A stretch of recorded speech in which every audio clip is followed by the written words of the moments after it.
Hello, welcome to today's webinar on an emerging concern on our educational landscape, bans on critical education. I'm Leslie Brennan-Dunnigan, and I will be moderating this discussion.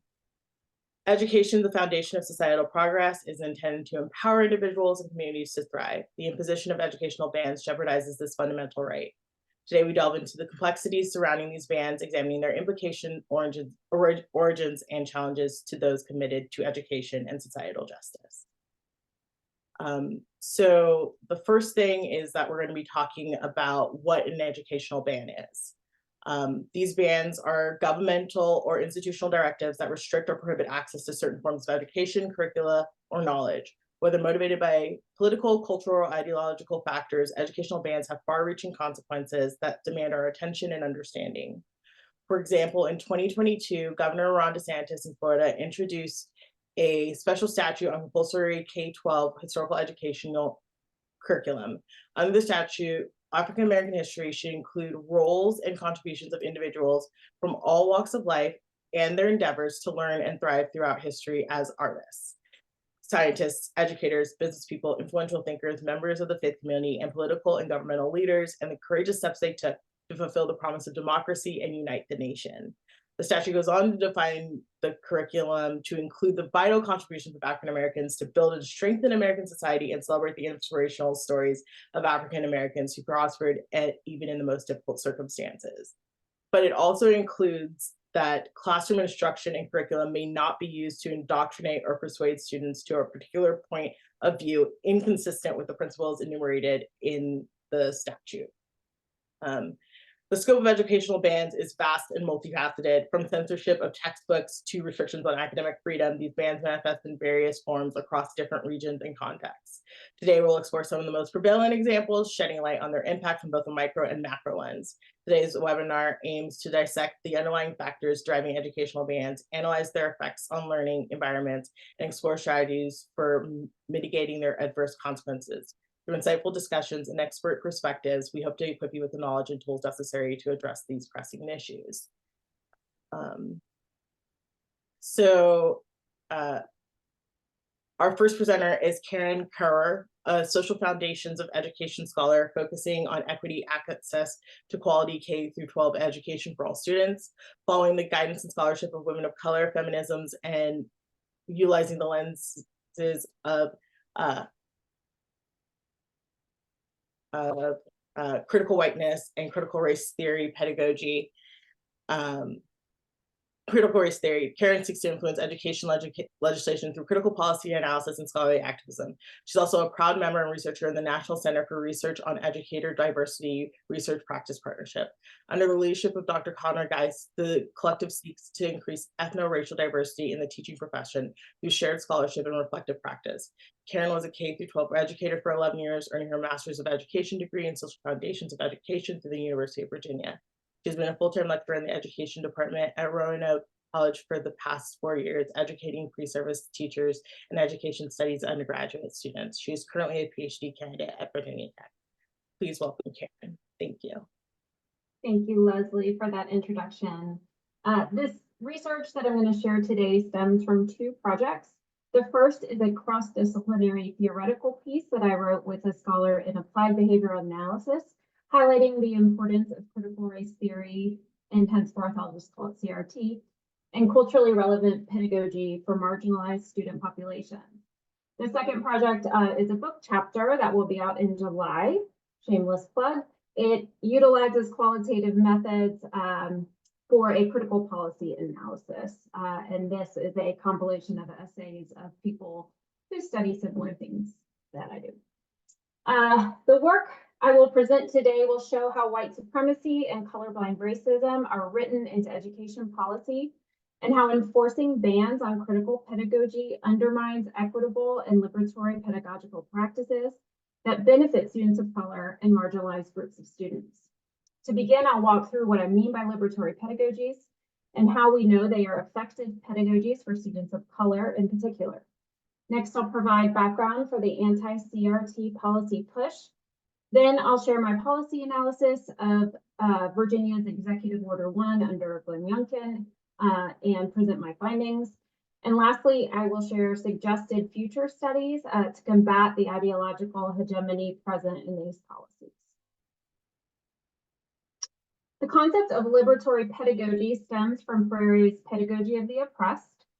Conscientization, as theorized by Freire, is a cyclical process of reflection and action. Reflection is reciprocal dialogue between educator and student, unveiling a critical awareness of the conditions of oppression. However, only when the students authentically develop their own understandings does self-liberation occur.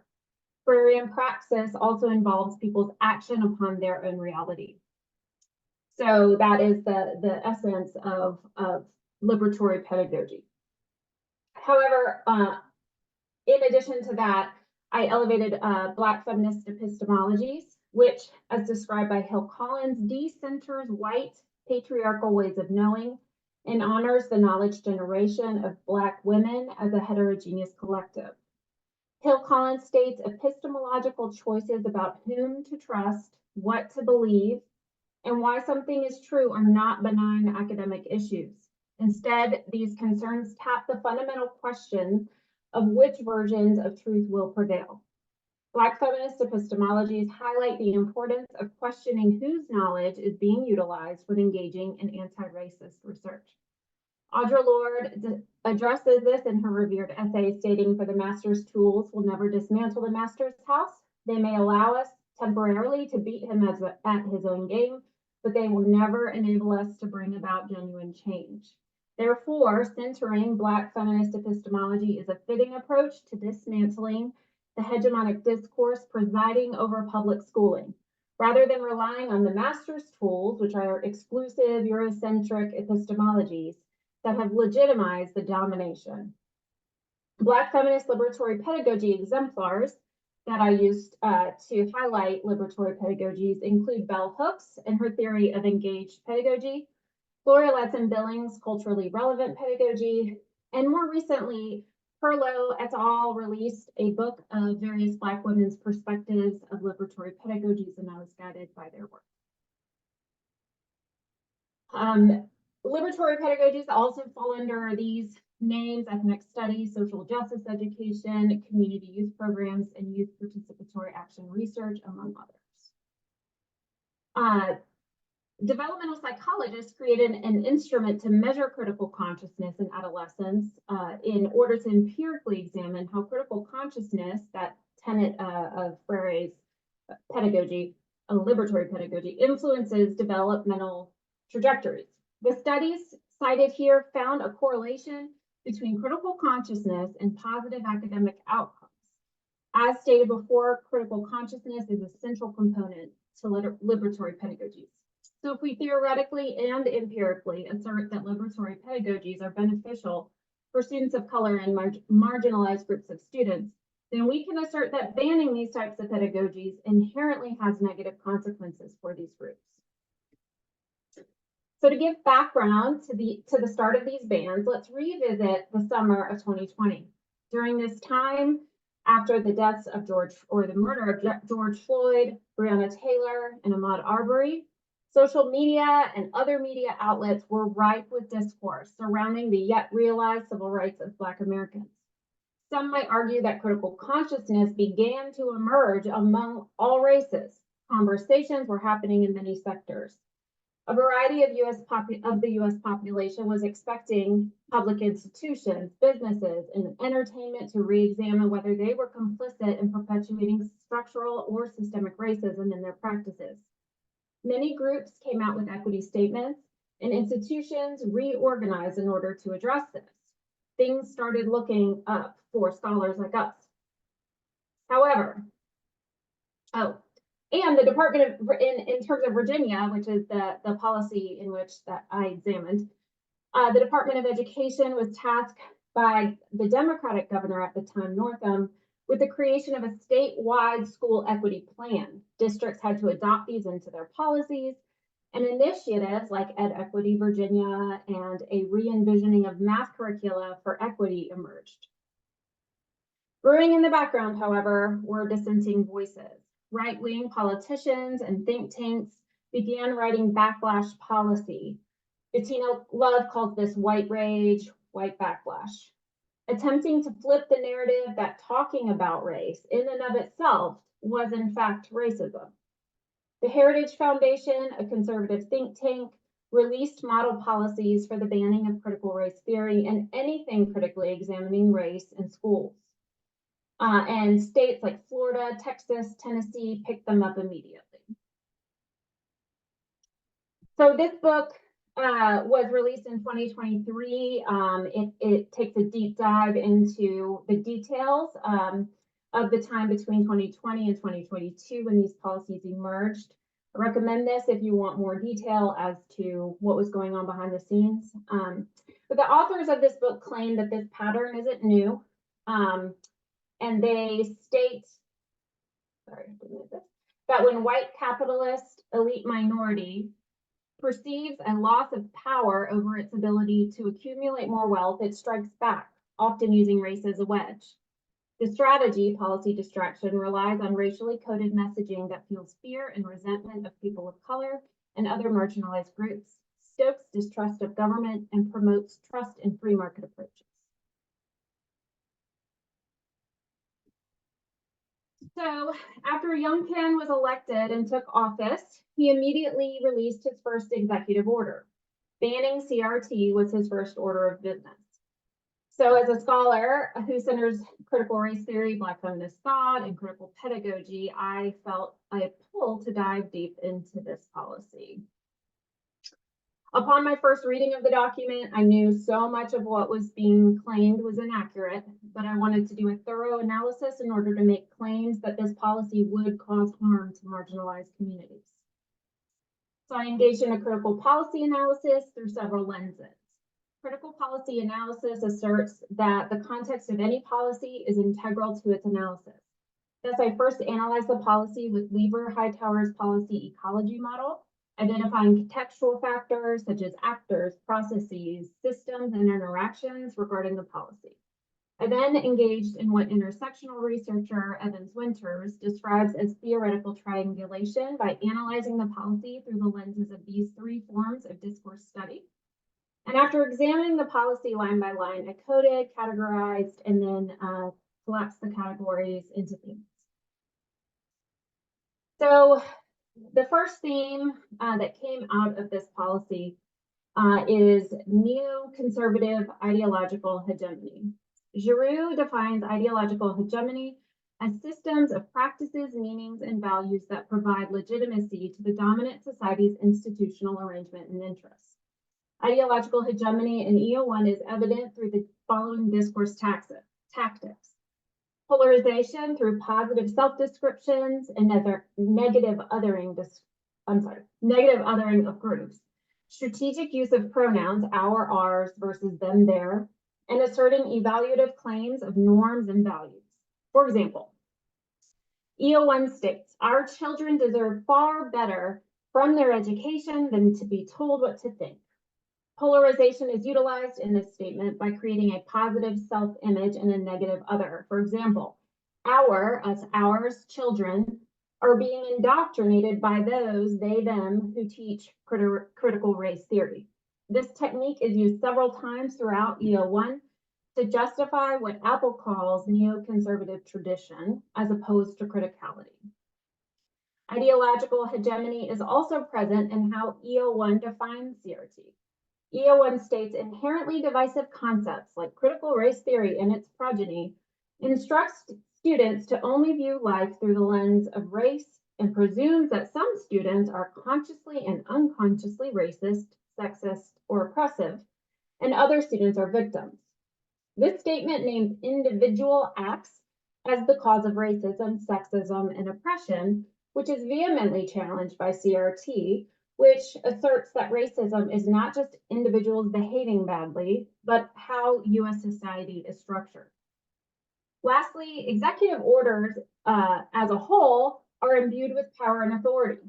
And when used democratically, they should be benefiting all constituents and used in times of emergency. In this case, the use of an executive order is a subversion of the legislative process and was created to fill a campaign promise. The next theme was colorblind racism that leads to the silencing of marginalized groups. Colorblindness is defined as the belief that race does not matter in a post-civil rights society, or that one does not see race. It is an ideology commonly used to take race off the table in discourse, and dubs those who attempt to highlight racial injustice as playing the race card and rendering injustice invalid.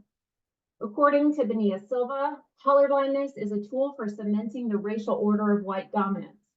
Colorblind ideology is evident throughout EO1, specifically through incorrectly defining CRT and silencing counter narratives, misappropriating civil rights discourse and the ideas of Dr. Martin Luther King Jr., and the covert centering of whiteness throughout the text.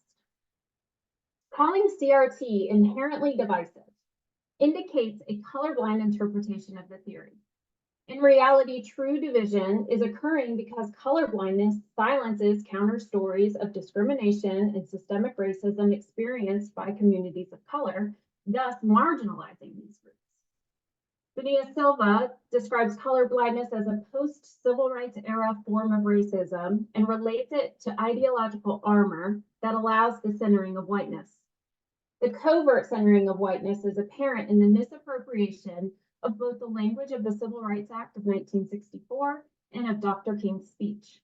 At the end of the text, EO1 uses the Heritage Foundation's model policy language to define inherently divisive concepts. Within this definition are phrases appropriated from the Civil Rights Act that are recontextualized to center white students as victims of discrimination. Matthias and New Love name this emboldened and whitening epistemology, characterized by the perverse reappropriation of civil rights and socially just terminologies and concepts, once used to support the rights of people of color, to instead strengthen white nationalism. As if misappropriating the Civil Rights Act language was not enough, the document goes on to do the same with Dr. King's I Have a Dream speech. EO1 claims by eliminating divisive concepts, only then will we realize Dr. King's dream that our children will not be judged by the color of their skin, but by the content of their character.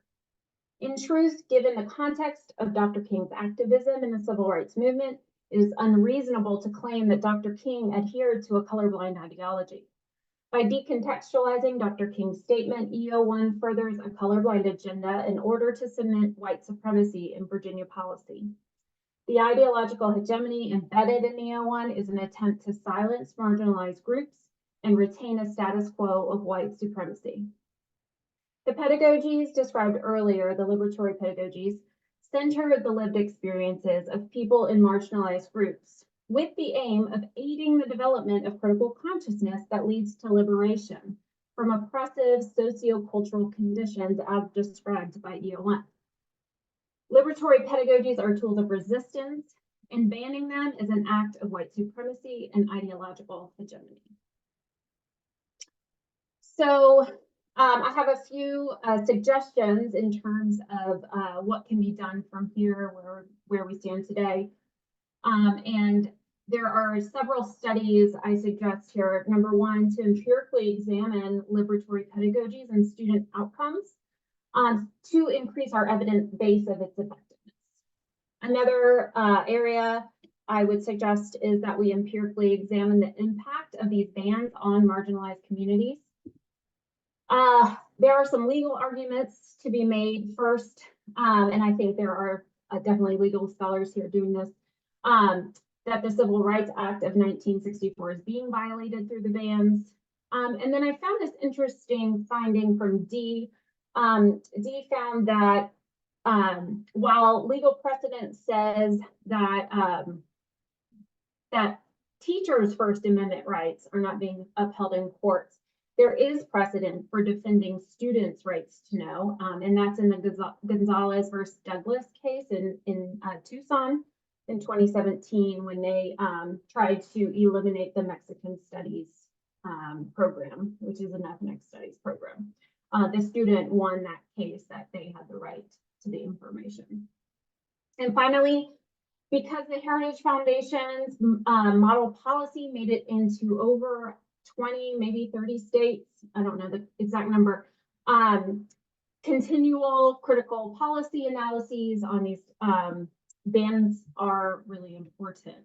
So adding to the body of knowledge that that defends students' right to know and right to liberatory pedagogy.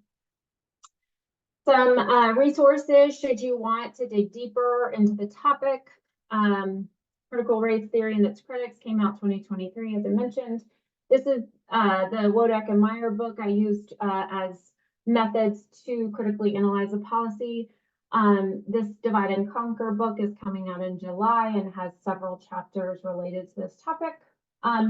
Over here is a website connected to the Heritage Foundation, and this is the model policy that was taken up by several of the neoconservative governors. And then educational studies, I'm a proud member of AESA, and our publication is ripe with discourse about these topics. And there's a bunch of resources. And that's it for me, Leslie. Thank you, Karen. We'll be collecting questions for both presenters through the Q&A feature in the chat, which will be used for our discussion after our next presenter.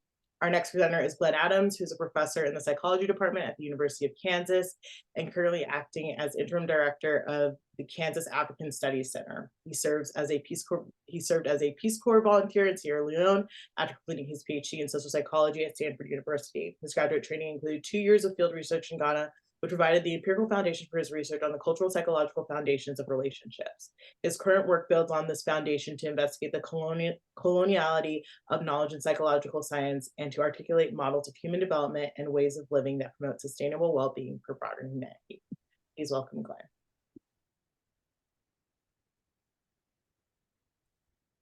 Thank you, Leslie, for that introduction. I'm going to go over some more of empirical work that I've conducted with collaborators. You can see the collaborators for this particular set of work on the screen: Jessica Nelson, Sib Mohammed Omar, and Fia Salter. Focused on some of the ideas that Karen was discussing. So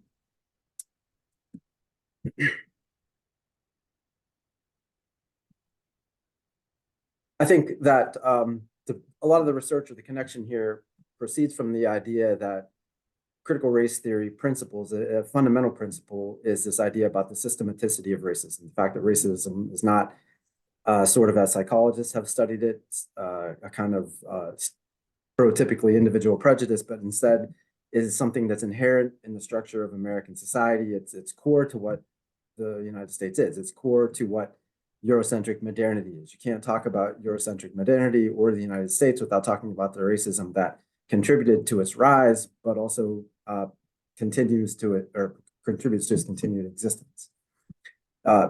This is something that critical race theorists suggest is a primary principle, but also, interestingly enough, the Heritage Foundation that Karen was also citing. I don't agree with many things that they say, but they do agree that the primary sort of principle or tenet of critical race theory is this idea of systemic racism. Critical race theory's key assertion is that racism is not the result of individual conscious racist acts or thoughts. Racism is systemic and structural, embedded in America's legal system, institutions, and free enterprise system.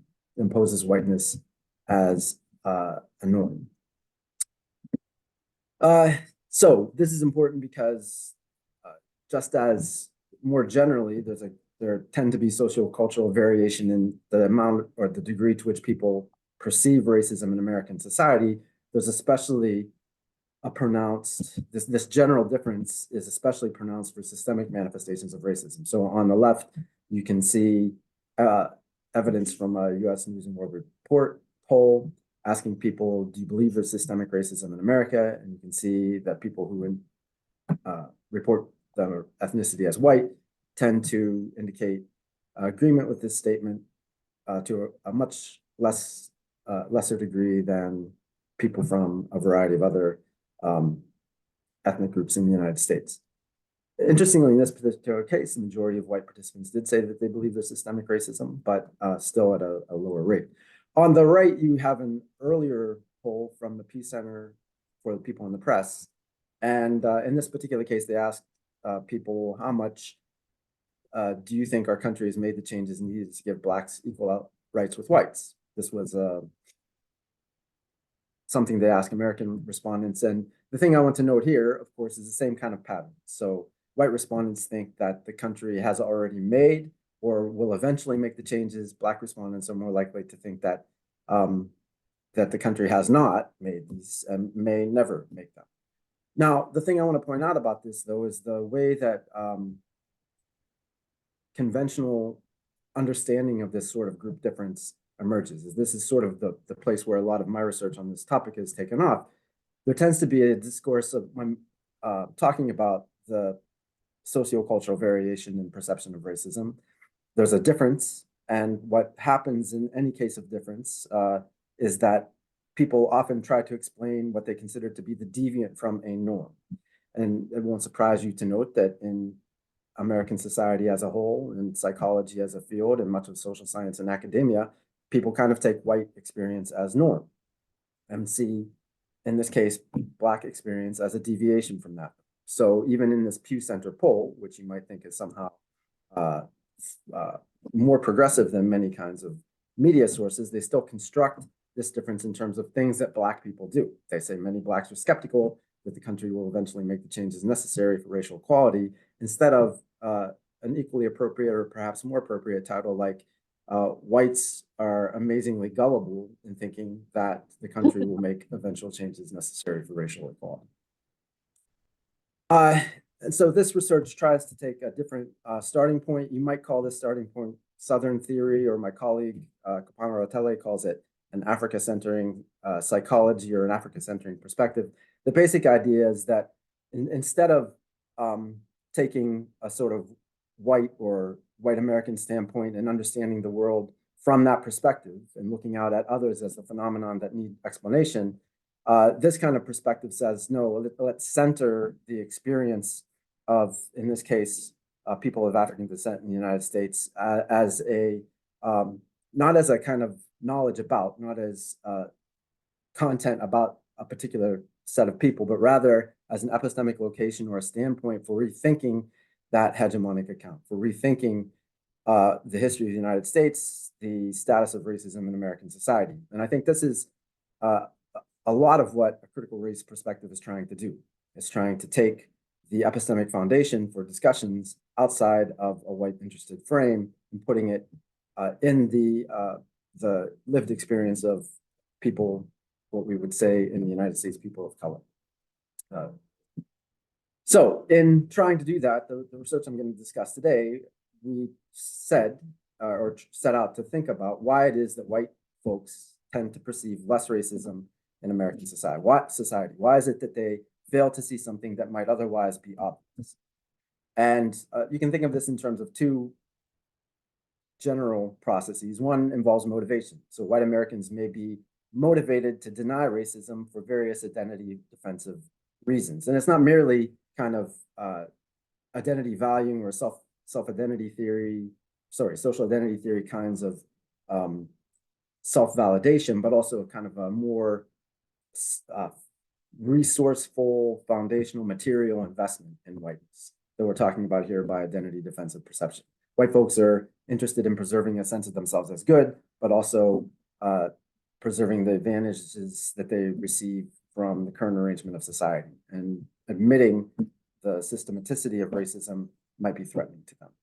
But what I'm going to focus on today is a different set of explanations that resonates more with the discussion about bans, education bans. And that is that white Americans may perceive less racism in society because the socialization doesn't provide them with the resources to perceive it to the same extent. And I'm going to talk about three different lines of research that discuss this idea. So the first line of research is what we refer to as the Marley hypothesis from the song Buffalo Soldier, which has the lyrics that go something like, if you know your history, then you know where you're coming from, and you wouldn't have to ask me who the heck I think I am, or like why I think there's racism in American society. The basic idea of this research was, first of all, to consider the identity relevance of racism perception, just kind of confirming what I've shown you already. So we ask people in this research questions like this: to what extent do the following items describe cases of racism? And people will read examples of interpersonal events, what we call interpersonal events, like people get denied service at a restaurant, or they read cases of what we could refer to as systemic manifestations, such as the high rates of incarceration of African American men relative to other ethnic and racial groups in the US. So what we generally find is, of course, the same kind of thing that surveys find all over the American landscape. In this particular case, we were asking students at the University of Kansas, which is a predominantly white institution, and students at two historically Black colleges and universities, one being Xavier University of Louisiana in New Orleans, and the other being Howard University in Washington, D.C. We had students from both of those institutions. And you can see here that reading these instances of anti-Black racism and mostly anti-Black racism were the cases that we had. The students from the HBCU perceive more racism than the white students from the University of Kansas. Then this is a 1.5 difference on a 7-point scale. So it's quite a large difference. Interestingly, another indication of the identity relevance is the fact that this group difference is moderated by the identification of the person. So the stronger one identified with being white or being Black, the difference emerged greater. So this stated in another way, there's a negative relationship between white identification and perception of. There's a positive relationship between Black identification and perception of anti-Black racism. You can understand that correlation or that relationship as either socialization, the stronger you're socialized into a particular identity, the more you have that epistemic perspective, or you can understand it as identity defensiveness. But what distinguished this study from a lot of other studies is that we were interested in knowing whether the tendency to perceive more or less racism in American society was related to the kind of things that people know, particularly the historical knowledge. So we wanted to give people, we wanted to get a sense for people's true knowledge, not their sort of schematic perception of historical events that was just like their perception of present events. So you may think that there was racism in the past because there's racism in the present. What we wanted to know is, okay, can people correctly distinguish between events that happened as opposed to events that sound like they could have happened but didn't happen? And so here are 4 examples. We asked people to say whether these examples are true or false. So enslaved African-American Dred Scott sued for his freedom. The Supreme Court ruled that he was property and not a citizen and could not sue in federal court. Of course, that's true. In the 1980s, the US Congress passed the Purity Act, which prevents Black immigrants from entering the United States. Something like that might have happened, but I'm not aware of it. And we can't find any sort of documentation of that in this form. So that was, in any case, something that we fabricated. So we would consider that a false item. I'm not going to go through the other items, but you can see the sort of items that we had. I think we had about, as I said, 30 items here, of which 20 were these items referring to real or possible but fabricated incidents of anti-Black racism. The main result, first of all, hit rate, which is responding true when the item is consensually recognized as true. The HBCU students perform better, significantly better on the task than the white KU students. But in terms of false alarm rate, claiming something was true than when it was not actually true, they didn't have a significantly higher false alarm rate. You combine the two of these into a measure called D prime, which is a measure of, let's call it accuracy, and suggests that you have a significant effect of school or participant backgrounds. Students from HBCUs perceived greater, they did better on the historical knowledge test. Doing better on the historical knowledge test was related to perceiving racism in the present. That was true for both KU students and HBCU students. And that difference in historical knowledge predicted the difference in racism. That's the basic idea of that study. The conclusion is that, yes, it seems that what you know about the past is related to and may even account for differences in how people see things in the present. The second set of research, or the second process that we examined as a source of group differences in perception of racism, was the dissertation work of Fia Salter, who is now at Davidson College, looking at representations of Black History Month. In the first study that she conducted, she visited 16 schools in the Kansas City area during the month of February in 2006. If you want more details about the study, you can view the recording. It will have the citations at the bottom. When she looked, what she found is that there were three themes, or let's say three themes: a diversity theme, celebration of diversity, a celebration of achievement, of Black achievement, and then a critical knowledge of racism. And she observed these themes across all the different school types, but she found that the first set of themes, celebration of diversity and the celebration of achievement, were more prominent in predominantly white schools than predominantly Black schools. And conversely, this emphasis on critical knowledge of racism, actual history involving barriers that people had to overcome, was statistically more frequent in the predominantly Black schools than the predominantly white schools. In a second study, we took photographs of the displays. We asked white students at the University of Kansas how much they liked the displays, and we also examined this as a function of their white identification, basically. What we observed is that students at KU, white students at KU, without knowing where the displays come from, without knowing whether they come from a Black school or a white school, tend to like the ones that come from a white school better. There's something about those displays that resonate with them. And that whatever that thing is, it is stronger for people who are more identified with their whiteness. One hint about it, about what that thing might be that these displays have, comes from a third study where we just asked people to choose a display they like best and say why they like it best. And white students from KU in that study would choosing one of these themes that emphasize diversity or emphasize heroes would say things like this: I like the diversity. I feel like educating about others' cultures is best served on a more passive level rather than displays that are in your face. Or I enjoyed the fact that it did not push the thought of discrimination as much. Okay, so that's some kind of indication that they care about what displays are there, they care about the kind of history, and some things threaten white identity, and they prefer that they not be there. Why does it matter? That's the last set of studies from this bunch is looking at what happens when you expose people to those displays that come from predominantly Black schools or those displays that come from predominantly white schools. What are the consequences for racism, perception, and policy support? And just skipping to the sort of conclusion of that, there's evidence that exposing students to the displays that came from predominantly Black schools, or a more kind of refined treatment of the content, mapping the content that is evident in the displays that are more common in Black schools, leads to both greater racism perception and greater support for policies like affirmative action or reparations that repair the lingering effects of racism, slavery, enslavement, discrimination, racial violence in the United States.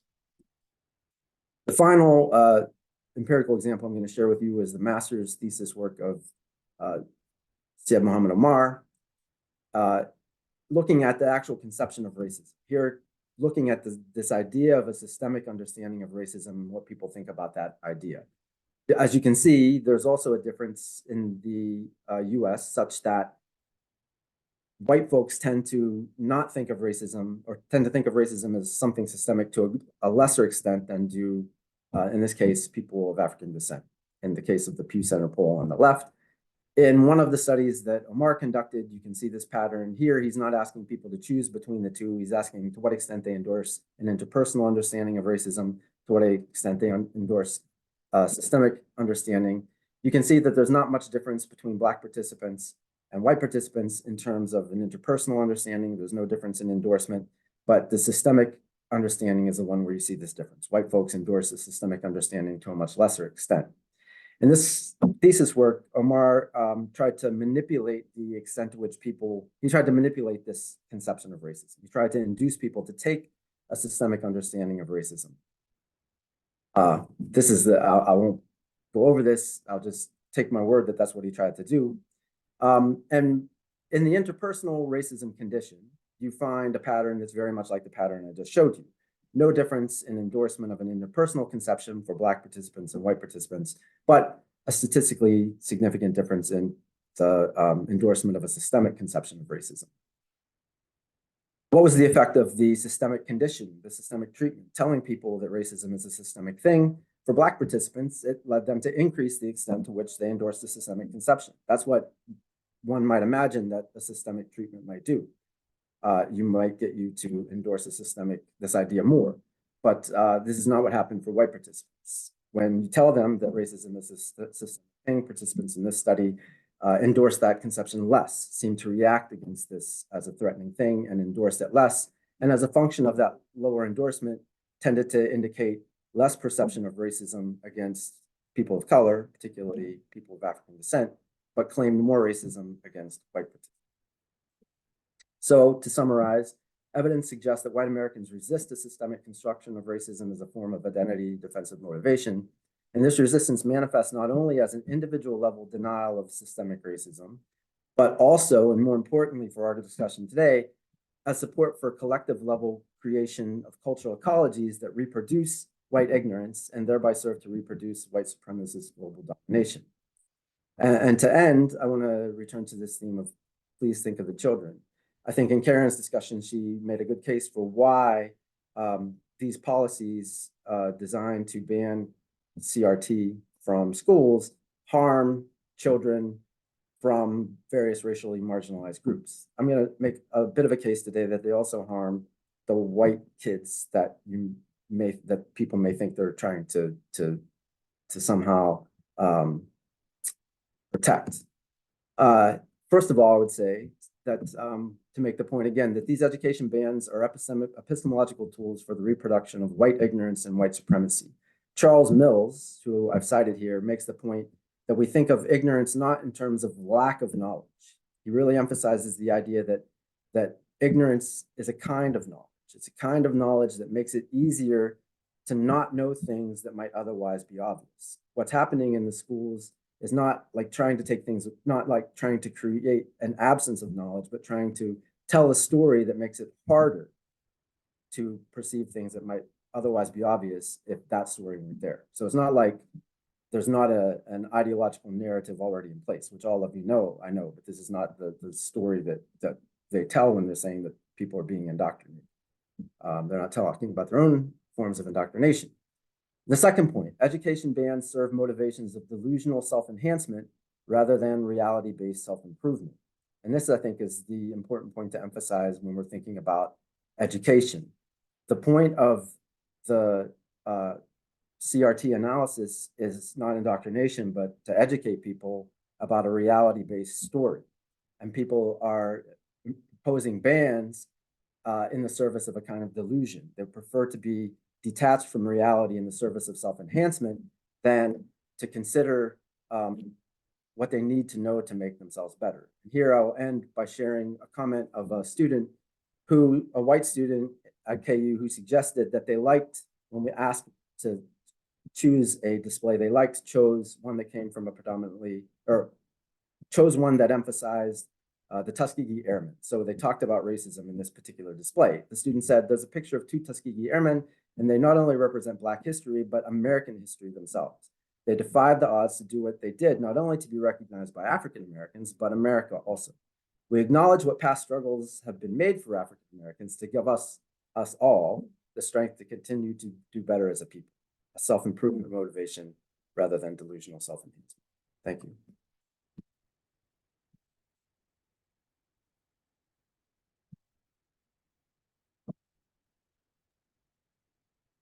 Thank you, Glenn. So we are going to be opening it up for questions. Chelsea, you have questions? Yeah, we have one question in the chat. One that specifically is to Dr. Adams that just now says, what was the sample age range in Dr. Adams' talk about Black History Month and the displays? I'm so sorry if it was missed.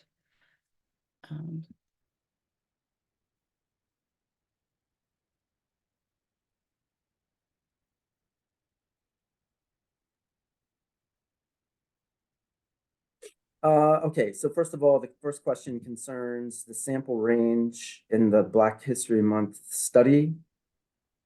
Most of those studies were conducted with university students, so the age range would be what you would find in a university environment.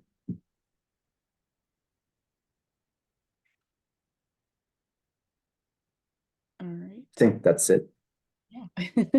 And then our next question is also by Ellen, and it says, do you have, and this could be for either of you, Karen or Glenn, it says, do you have any recommendation for sources or ways to argue to politicians or policymakers that diversity in teaching CRT in schools is actually important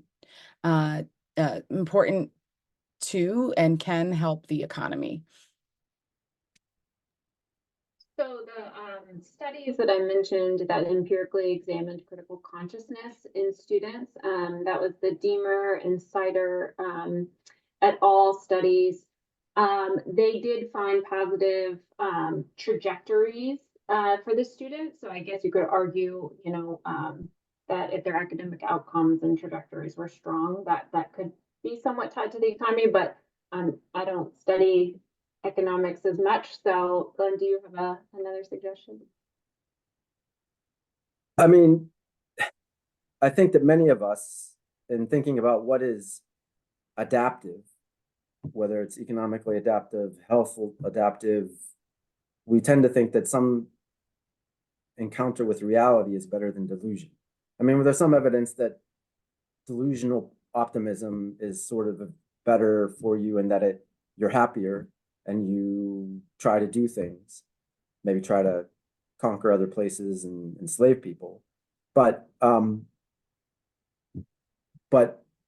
in some sense, knowing your limitations, in some sense, knowing, being more in touch with reality is more productive. So whether, I guess I would often err in the side of self-awareness for self-improvement, as opposed to telling oneself a story one wants to hear that's not rooted in some kind of reality. That doesn't seem sustainable over the long term. It seems like it would have problems. So that's a very general level answer about what's adaptive and what's not adaptive. Amazing. Another question from Caitlin. At what point in development are children able to understand the concept of systemic racism? How early is it beneficial to introduce this concept to students?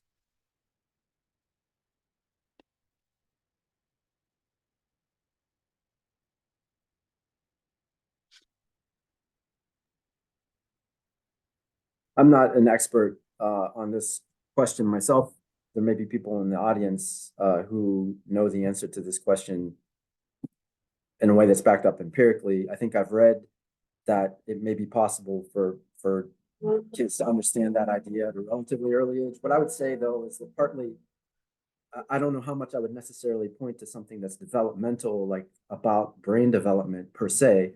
A lot of it can be the stories that people have in their education system more generally that emphasize individual agency versus more collective and systemic sources. And if the entire education system is oriented toward discussing things in terms of those sort of individual focused causation and kind of individualist models of agency, then maybe it's harder for kids to pick up this story about systemic racism because it goes counter to that general story that we have about why things happen and why people do what they do.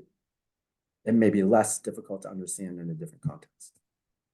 I would add from sort of a pedagogy and education perspective, I think the question can be framed as whose epistemologies are we centering in the classroom at any given point?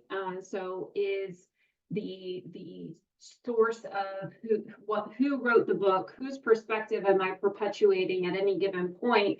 I think we touched on how whiteness becomes neutral when in that hegemony. And so critical whiteness studies would say that it's important to decipher whose voices are central in the curriculum. Yoso does critical race methodologies, and she talks about finding those ways that whiteness has been centered in curriculum in a way that's not direct, but it's just being defaulted to. And so maybe not specifically teaching to systemic racism at a young age, but also choosing diverse authors that share different perspectives and centering different epistemologies, different ways of knowing than just the default white perspective. So it's really that my work centers critical pedagogy because it asks those questions. When we develop what goes into classrooms, we say who created this, whose knowledge, whose ways of knowing, whose experiences are we centering?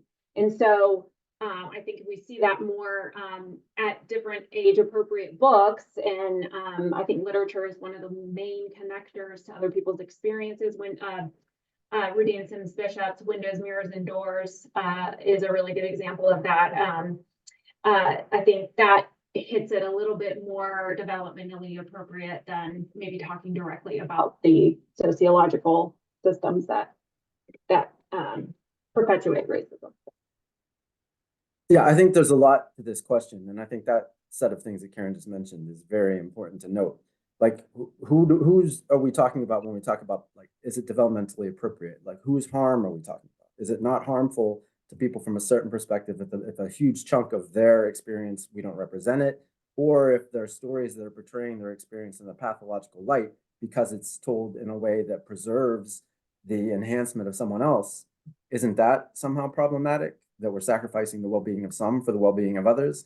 I think these questions illustrate that point. They also illustrate for me the idea that these ideas of, like, individualism that I mentioned, this is also one of those important tenets of critical race theory, the emphasis on individualism and meritocracy as a kind of way of laundering inequality, laundering racism.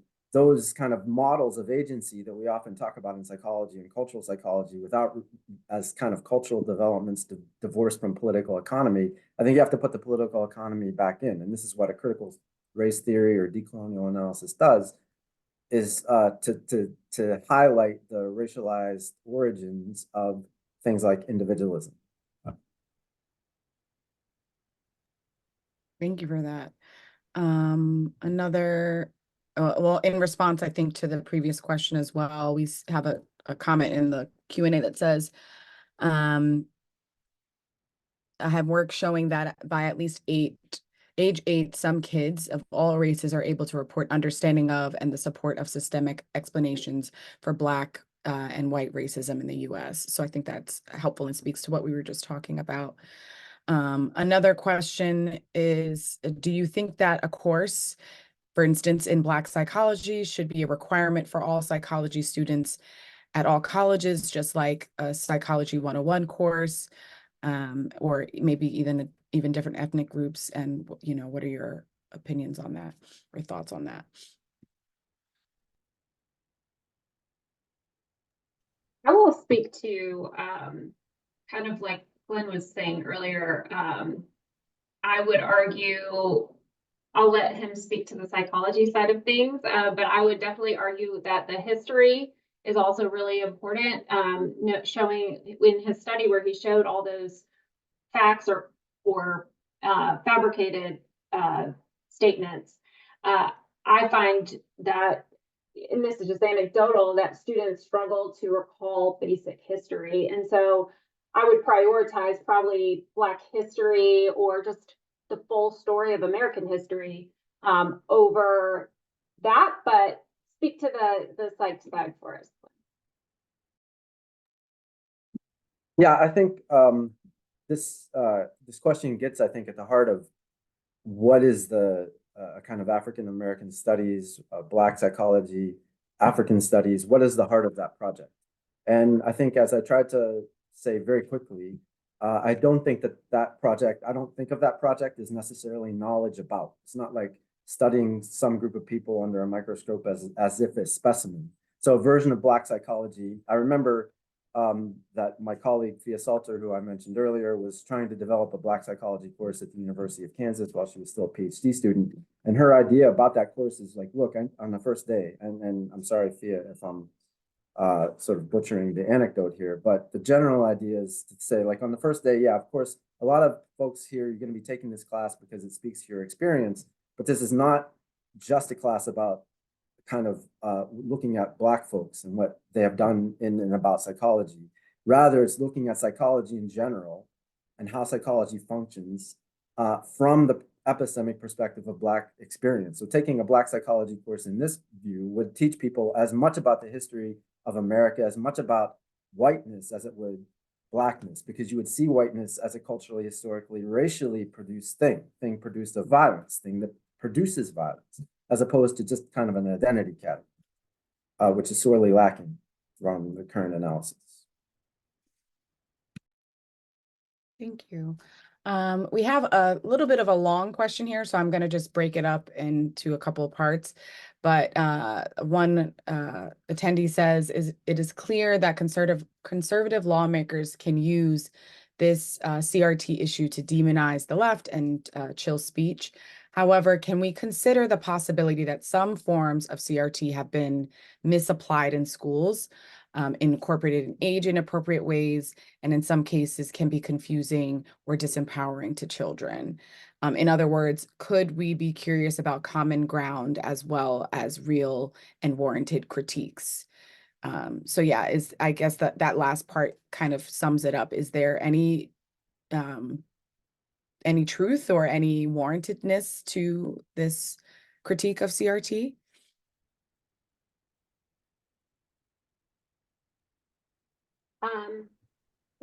Definitely multi-layered. I think there has been so much discourse that perpetuates a misdefinition of critical race theory that perhaps the critique is in response to a misinterpretation of what the theory is and what this theory states. I don't know exactly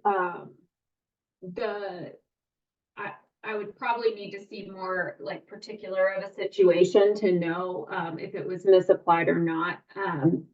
But I do think one of the biggest problems is that we have labeled any race-focused conversation in schools as critical race theory, which is strange and not a accurate way to describe what it is. In fact, in that book I mentioned by Sleater and Lopez, they name a particular politician, Chris Rufo, as somebody who specifically said in public that he was going to take critical race theory and turn it into the next boogeyman, like turn it into the next big drama. And so I think it's hard to know what that teacher was trying to do and what they knew before they planned whatever it is. I think I think one of the biggest problems with these bans is that some of these bans do ban professional development and equity trainings for teachers, and that could lead to a problematic understanding from the teacher's perspective, but the ban itself is creating the problem because they can't get access to the resources they need to do it well. So I don't know if that's an answer, but those are my thoughts.